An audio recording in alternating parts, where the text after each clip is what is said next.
Jimmy Swenson was a true friend who did what good friends should do for each other, but too many people prefer to act like ostriches and stay out of such problems.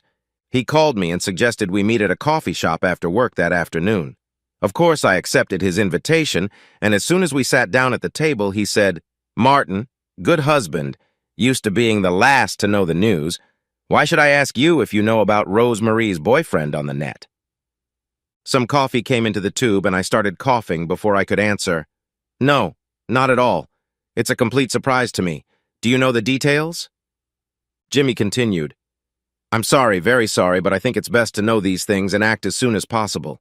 If you go too far, things can end up like Russian roulette with illnesses from a cheating spouse, like what happened to the poor guy at my work. I don't know for sure if Rose Marie had already had sex with her drunken lover before their next date, but I doubt it. So you can still stop it if you want to." This made me both angry and interested at the same time, so I asked, "How do you know about Rose Marie cheating?" Jimmy replied, "As you probably know, the company my wife Christine worked for went bankrupt, so she got a temporary job with a secretarial service company and was hired for a few days at the office where your wife works. She didn't talk to Rose Marie, but one day during lunch, the regular girls at her table started talking about online dating. Although it was obvious that they all had wedding or engagement rings, two of them were passionate about online dating and were trying hard to convince the third, who didn't share their idea of having fun to brighten up their lives. Christina didn't pay much attention to their conversation at first, but became interested when one of them said, "Everyone's doing it now. Even that cutie Rose Marie Palmwald is making introductions and has booked a hotel room for Friday next week. They even knew this hotel and were giving their opinions on whether it was a good choice or a bad choice." Jimmy said, "Christina knows I have a friend called Palmwald, so she told me everything she knows and said I should do with that information as I see fit." Now I knew for certain that Jimmy had told me the cruel truth, for Rose Marie had told me a few days ago about her plans to go out that Friday to party with the girl gang, who usually had a good time when they met at their seminars. Jimmy tried his best to convince me that any violence was out of the question because cheating on my wife wasn't worth it. He gave some advice on what I should do, and before we parted, I thanked him and agreed to keep it between the two of us. Even his wife was not to get involved from now on. I had two choices: act immediately, without any evidence, or use the 8 days before she left on Friday to gather evidence. No matter what she chose, I had no legal right to stop her from going on a date if she decided to go on one. The only legal option was divorce. I decided to wait until Friday. Both Rose Marie and I, Martin Palmwald, are 38 years old. We met and married 13 years ago, and today we are a typical small-town Scandinavian family with 2 daughters, Lena 9 and Moa 7, a house, 2 cars, and a small dog. Rosa Maria is quite a pretty woman for her age, as are most of her friends and co-workers. I would say rather average. The only difference is that she sometimes dresses with a bit more taste than the rest of them, which kind of makes her stand out when she is with other peers. Of course, no one is perfect, not even Rose Marie. Her weakness was sex. Not that she refused to let me have sex with her on a regular basis, and even got ecstatic most of the time when we did. But making love, in her opinion, meant only the missionary position, and anything else was considered something only perverts do. So I couldn't suspect Rose Marie of cheating at all. If a bookmaker had placed a bet on the matter, I would no doubt have dared to bet big money on no. Back home, I did nothing that evening, but the next day after lunch, I took half a day off and went out to look for clues. Rose Marie and I had identical laptops, and since I had helped her set it up and knew her password, it wasn't hard to log in. I then looked into her Gmail and saw that she had opened a new Gmail account, which I couldn't open. When working with computers, the number of passwords is quite large, and since it is recommended to have different passwords for each case, it would be quite impossible to memorize them without some kind of written backup. So I came up with a simple but useful system, which I shared with Rose Marie. It was an exciting few seconds before I figured out whether she had used some sort of proprietary password that would be impossible for me to crack, or whether she thought that I, who had never been jealous since we met, would never suspect her of something like that, and took the easy way out. It was already my third attempt that brought me bingo and gave me one of the worst days of my life. I downloaded everything onto a memory card, and after an investigation that yielded no results, I closed her laptop. I first looked at the attached photo files. He had sent her a picture of him standing on some southern beach, a rather stout, well-tanned, blonde-haired guy who had clearly spent time at the gym and was probably getting extra help from those pills said to be common in such places. I'd estimate his age to be in his early 30s, a real gigolo prototype. Rosa Maria sent him a topless photo of her in black lace panties standing at our bedroom window. A very good photo in perfect lighting that made her look much younger than her 38 years. I had to admire her skill with our new digital camera and try to guess what she was using as a tripod. As expected, there were no marks left on the camera after the photo shoot. It wasn't funny at all to read the posts. Apparently, they met at a one-day seminar, where they had a nice lunch and agreed to keep in touch via email. The first messages were perfectly innocent, but as time went on, they became more and more obnoxious. It was obvious that they hadn't met since the seminar, and their date next week would be their first chance to have sex unless I prevented it. It was disgusting to read that Rose Marie didn't object when he called me your poor raghead husband, and even more disgusting to read what he promised to do to my sanctimonious wife, and that she was obviously looking forward to it without any objection. The question that plagued me was, did she really mean what she wrote, or was she just joking with the damn jerk? The main problem was that I had no information about her lover, no name, no place of residence, and no family. During our Friday night family fun, I asked Rose Marie, "You already told me that next Friday you are coming to some man's birthday party and staying there overnight. What kind of party is that, and where are you going? Do I know her?" A strange expression appeared on her face for a split second before she replied, "No, you don't know her. Her name is Magdalena von Breitenschloss, and we're a gang of girls who date each other and have fun at boring seminars." "Sounds fair to me. And what hotel did you book for the night?" I asked. She named me the city, the Best Western Scandia Hotel, and said, smiling, "I'm sure the party will be a lot of fun, and I really hope Maggie doesn't suffer from a hangover before the big family dinner on Saturday." What a bitch, I thought. But at least the hotel was the same one her coworkers were talking about when Christina heard that. However, I took my investigation a little further by checking out the noble Maggie's. The next day, while Rosa Maria and our girls were out shopping, I looked up information about this nobleman named Maggie and found that there were no von Breitenschlosses living in the town where Rosa Maria was going to go at all. But in a nationwide search, I found two Magdalene von Breitenschlosses, one of whom was 86 years old and the other, who might have been Rose Marie's friend, was 42. But it seemed a bit odd for a regular guy like me to throw a 40th birthday party for a 42-year-old woman, especially since her hometown was about 180 kilometers in the opposite direction from our home to the town where the famous party was rumored to be held. Rosa Maria made a big mistake when she tried to impress me as a noble friend.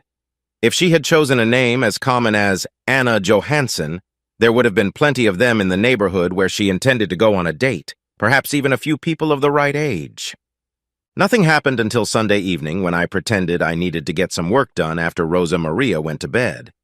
She had left her cell phone in the kitchen to boot, and, since we knew each other's pins, checking it was a breeze.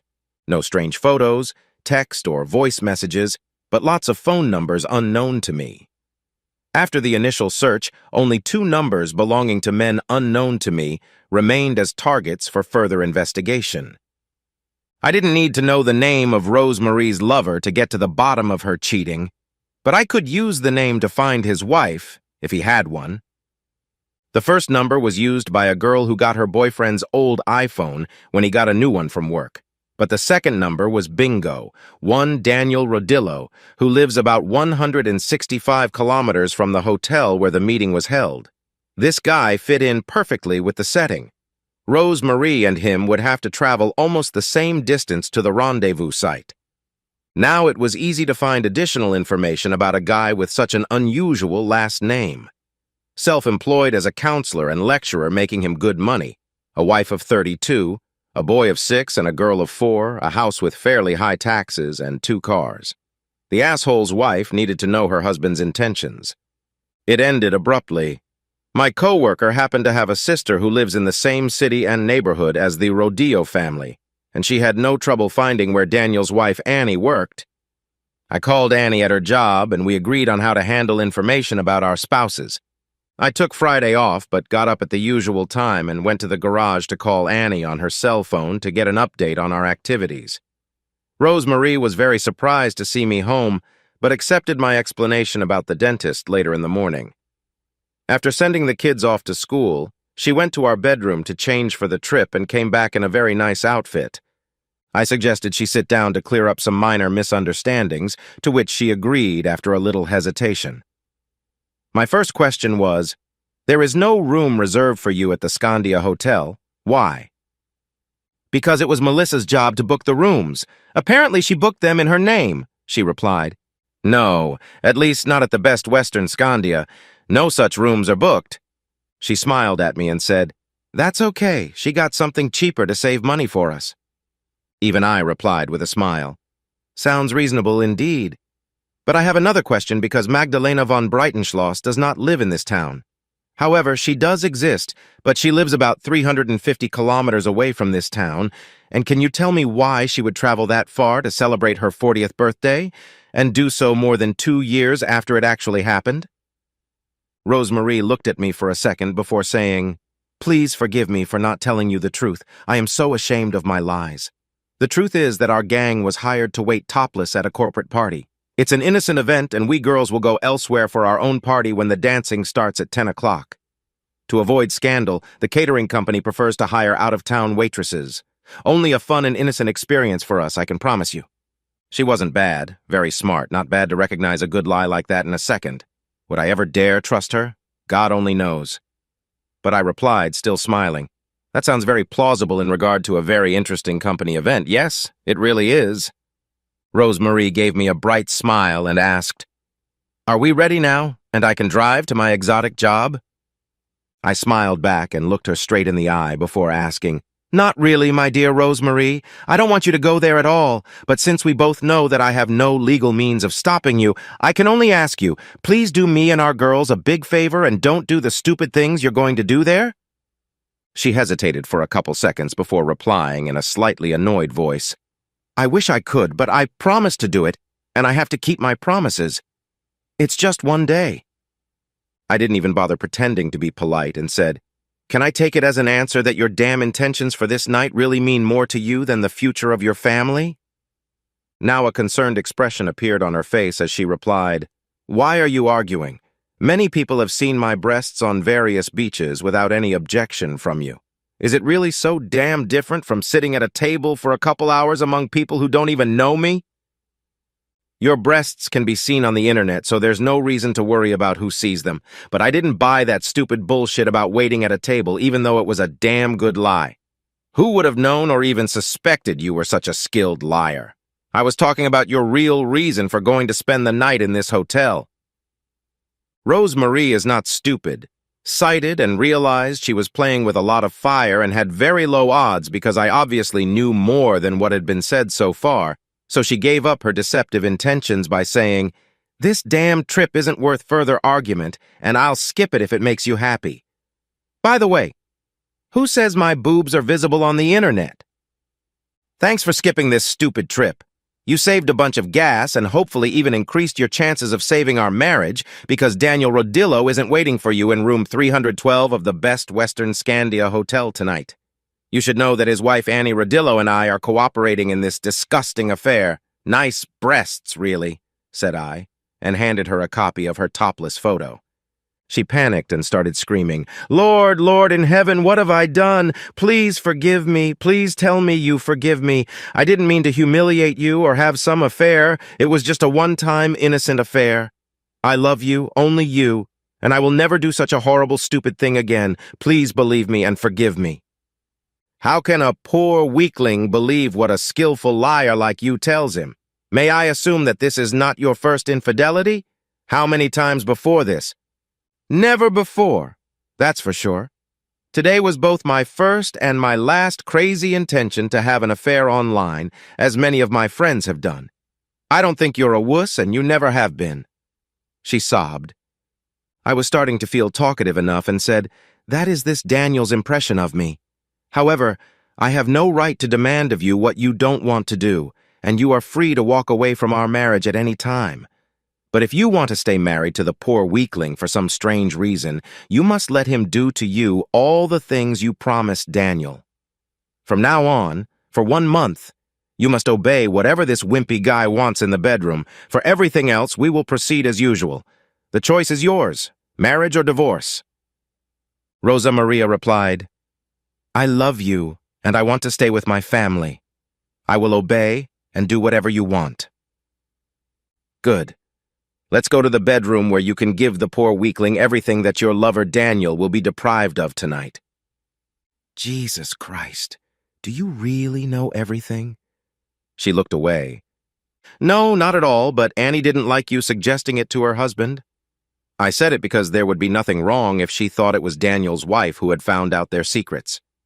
In our bedroom, I lowered the blinds and turned them so that the room was semi-dark, and then asked Rosemarie to undress, but leave her high-heeled shoes and lace-up stockings on. She did so, and for some reason she tried to do it very sensually. She was gorgeous, and I was horny as hell. Not a few seconds later, I was already undressed and sitting by our bed, waiting for her, after some hesitation, to do what she had refused to do for so many years. Although it wasn't my game, not my game at all, I had to do it because Rosemarie had promised Daniel access to all the ways he could enjoy her body. He joked, writing, "Hello, hello, all good things are threesomes." And since she didn't object or ask what he meant, it should have been clear that even that act was part of their intentions. After all, it would be better for her to have him in the marriage and hopefully avoid divorce as an added bonus.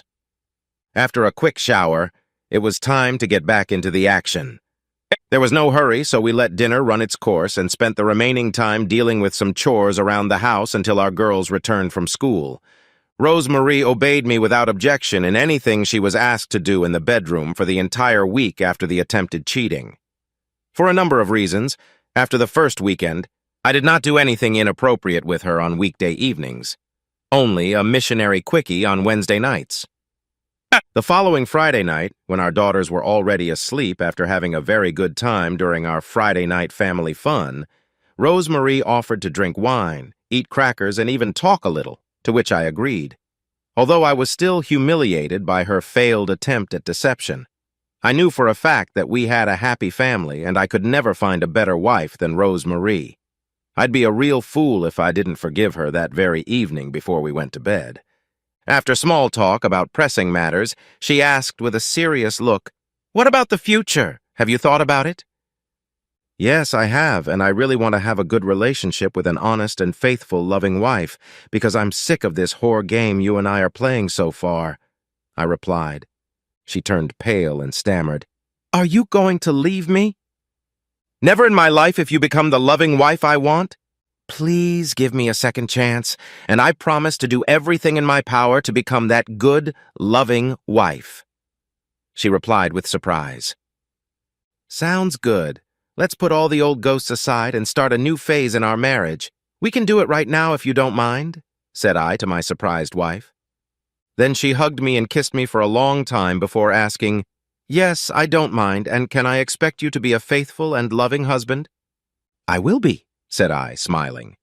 Rosa Maria replied, "Fair enough, and come with me because we have some things to do." She then took my hand and dragged me to our bedroom, where we immediately started undressing each other before doing what she wanted. It was great to indulge in true love again. Epilogue. Rosemarie and I kept our problems a secret, and no one, especially those of unequaled experience, could blame me for not leaving her. There is no doubt that forgiving her was the right decision, because today, Rosemarie and I have a very good marriage, and we even have better sex than we did before her attempted infidelity. Annie Rodillo told me what Daniel had to pay to save their marriage. She demanded and obtained that all of their joint property be transferred to her private estate.